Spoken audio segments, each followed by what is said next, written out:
Assalomu alaykum qarindoshlar. Zulhijja oyining 8-kuni tarviya kunimiz. Zulhijja oyining 9-kuni Arafa kunimiz. Zulhijja oyining 10, 11, 12, 13-kunlari Qurbon hayit kunlarimiz muborak bo'lsin. Qarindoshlar, Zulhijja oyining bu kunlari odatdan tashqari ulug' kunlar bo'lib, bu kunlarda samimiy qilingan har qanday duo ijobat bo'ladi va har qanday tilak qabul bo'ladi. Payg'ambarimiz sallallohu alayhi va sallam Arafa kuni haqida mundaq deydi: Arafa kuni Ramazon tutish 2 yillik gunohga kafarat bo'ladi.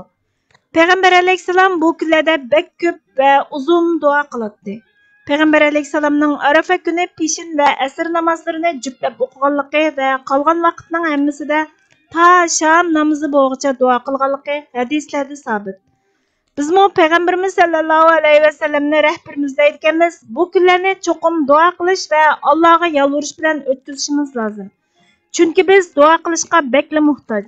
Chunki biz Alloh taolo tarafidan oxiratni qozonsin deb berilgan ona vatanimiz o'zimizning bo'shanligidan dushmanimiz Xitoy tajovuzchilari tarafidan tortib olindi va millat sifatida tarixda hech kimning boshiga kelmagan zulmlar va irqiy qirg'inchilik ostida yashayapmiz.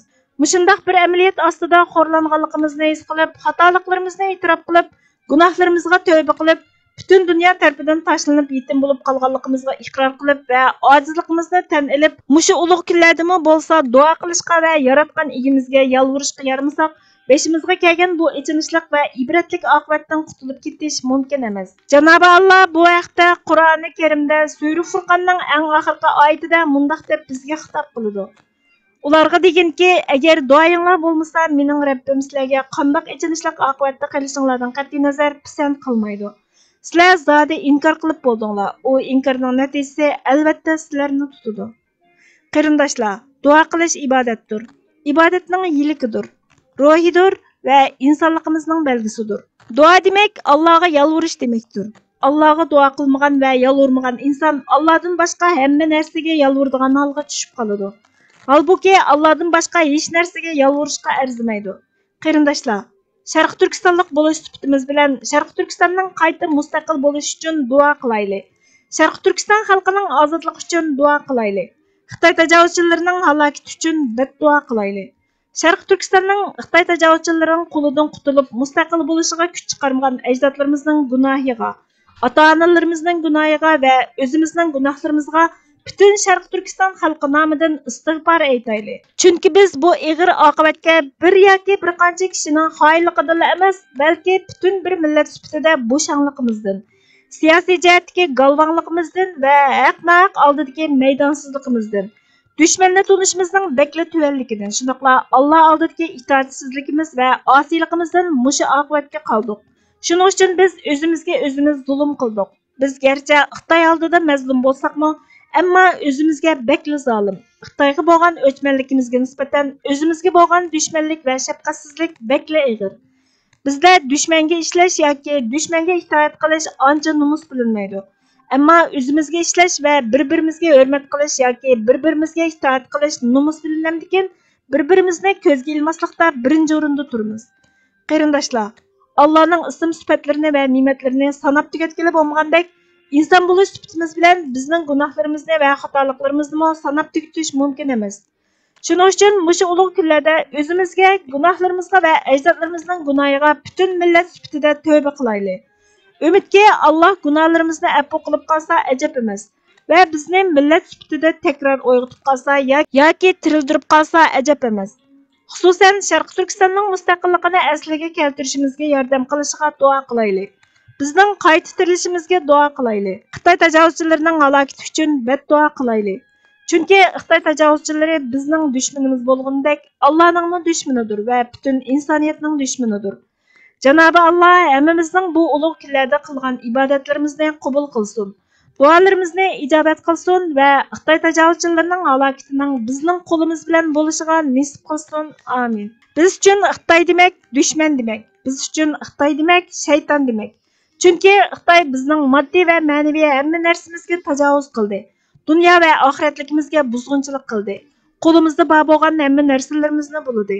ona vatanimizga besib kelib, islom dinimizga tajovuz qildi. Ma'naviy muqaddasotlarimizni dafsanda qildi. Milliy ar-nomusimizni dafsanda qildi. Millatimizga, vatanimizga va dinimizga doir har narsamizga hujum qildi. Vatanparvarlarimizni bo'lginchi degan qalpoq bilan yo'qotib, vatanimizni o'zining qilmoqchi bo'lyotidi.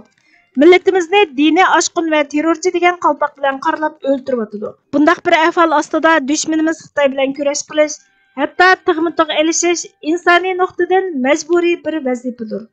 Diniy nuqtadan farzdir. Vijdoniy nuqtadan burch, axloqiy nuqtadan bir shon-sharafdir. Dushmanimiz Xitoyga qarshi kurash qilmasak va qo'limizdan kelganini qilmasak, iymoniy vazifamizni ado qilmaganligimiz uchun munofiq bo'lamiz. Vijdoniy burchimizni ado qilmaganligimiz uchun xoin bo'lamiz.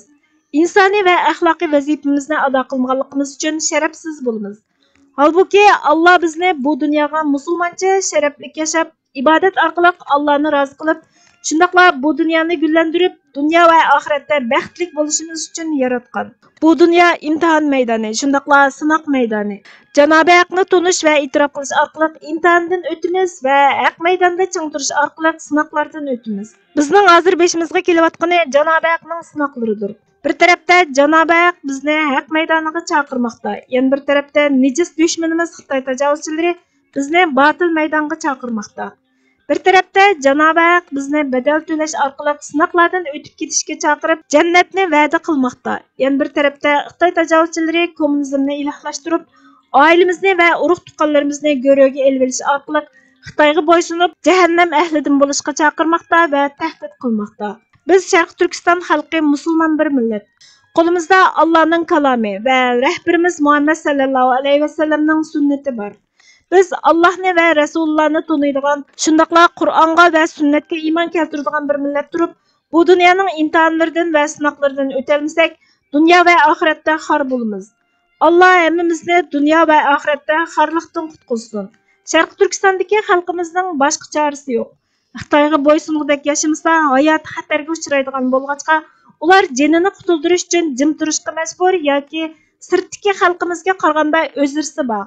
Ammo bizning, ya'ni sirtdagi Sharq Turkistonliklarning dushmanga qarshi kurash qilmaslikqa hech qanday o'zirimiz qabul qilinmaydi.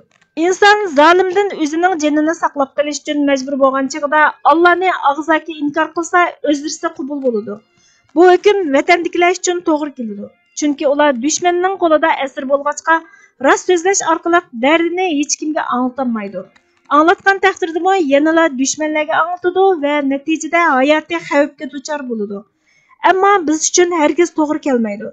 Chunki biz erkin dunyoda vatanimizga irqiy qirg'inchilikni, inson haqlari dafsanchiliklarni anglatishimiz bizga farzdir. Gerçi Xitoy tajovuzchilari ota-onalarimizni va urug' tuqqanlarimizni go'ro'ga elib olish orqali bizga tahdid solayotgan bo'lsa-mu, yanala kurashni davom qilishimiz farz. Ota-onalarimizni va urug' tuqqanlarimizni asrayman deb dushmanga taslim bo'lsak, dunyoligimizni qozonolmaymiz va oxiratligimizni qozonolmaymiz. Chunki dushmanlarga taslim bo'lganlar do'stlariga xoinlik qilganlardir. Biz taslim bo'lsak, balki Xitoy bizni ular bilan ozg'ina salom soat qilishga ruxsat qilishi mumkin. Ammo bu vaqt masalasi. Dushman og'izdagi luqmani yutib bo'lganda qolganlarni yutadi. Biz sirtdagilar Xitoyga taslim bo'lish orqali vatanni va vatandagilarni qutuldira olmaymiz. Ammo taslim bo'lmay kurash qilish orqali vatanni va vatandagilarni qutuldira olamiz. Biz taslim bo'lmasak va kurashni davomlashtirsak, balki dushman oilamizni va urug' tuqqanlarimizni o'ldirib yetishi mumkin. O'ldirilganlar mazlum va gunohsiz bo'lganlik uchun shahid bo'ladi va qiyomatda oilasidan 70 kishiga shafaat qiladi.